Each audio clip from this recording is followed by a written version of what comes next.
नमस्कार, मैं निशा मिश्रा और आप देख रहे हैं संस्कृति टीवी। दोस्तों, नवरात्रि मतलब दुर्गा पूजा और दुर्गा पूजा में बात अगर बंगाल की दुर्गा पूजा की ना हो तो कुछ अधूरा सा ही लगता है, नहीं? और वो इसलिए क्योंकि भारतीय विविधता को समेटे हुए दुर्गा पूजा का ये पर्व कई राज्यों में मनाया जाता है, किंतु बंगाल की दुर्गा पूजा दुनिया भर में चर्चा का विषय रहता है। बंगाल में नवरात्रि के आखिरी 4 दिन काफी धूमधाम से मनाए जाते हैं। इन 4 दिनों में बंगाल की महिलाएं पारंपरिक साड़ी पहनकर ढाक की धुन पर धुनुची नृत्य करती हैं। बंगाल में जगह जगह पर भव्य पंडाल लगाए जाते हैं। दुर्गा माता को तमाम तरह के पकवान अर्पित किए जाते हैं। साथ ही कई कार्यक्रम भी आयोजित किए जाते हैं। तो चलिए विस्तार में जानते हैं कि बंगाल की संस्कृति में दुर्गा पूजा किस प्रकार मनाई जाती है।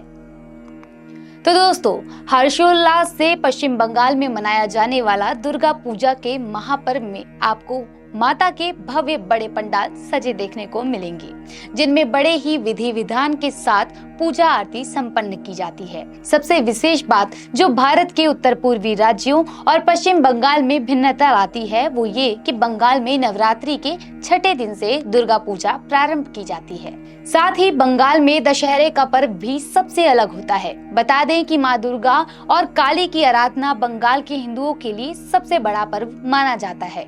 इसलिए पंचमी तिथि से दशमी तक बंगाल में विशेष तरीके से दुर्गा पूजा संपन्न की जाती है। इनमें विभिन्न अनुष्ठानों को भी सम्मिलित किया जाता है, जैसे महालया, चाला, पुष्पांजलि, सिंदूर खेला, धुनुची नृत्य, पारा और बारीर का आयोजन इसमें मिलता है। तो चलिए अब इन अनुष्ठानों के बारे में भी जान लेते हैं। शुरुआत करते हैं महालया से।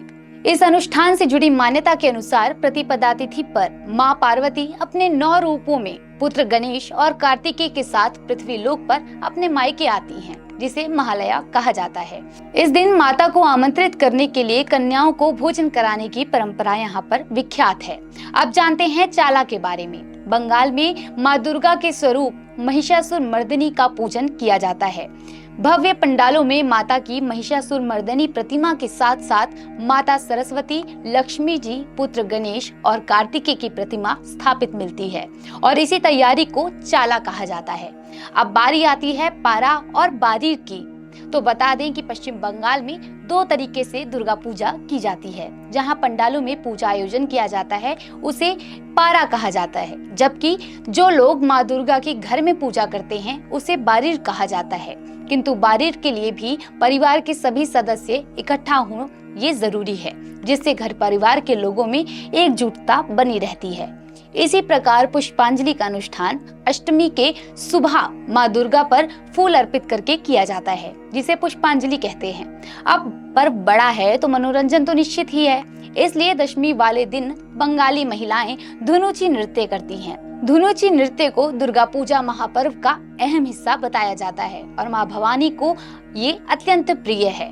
और अब अंत में बारी आती है सबसे जरूरी अनुष्ठान की, सिंदूर खेला, जिसके महत्व के अनुसार विजयदशमी पर सभी शादीशुदा महिलाएं सिंदूर से होली खेलती हैं। ये रस्म दुर्गा पूजा की प्राचीन और सबसे प्रसिद्ध परंपरा है, जिसमें माँ दुर्गा को पान के पत्ते से सिंदूर अर्पित कर सुहागनें अपने पति की लंबी उम्र की कामना करती हैं और फिर एक दूसरे के साथ सिंदूर से खेलती हैं और उत्साह से माँ को विदा करती हैं। तो दोस्तों, कैसी लगी आपको दुर्गा पूजा से जुड़ी ये जानकारी? हमें कमेंट में बताएं और ऐसी ही अन्य जानकारी के लिए देखते रहिए संस्कृति टीवी।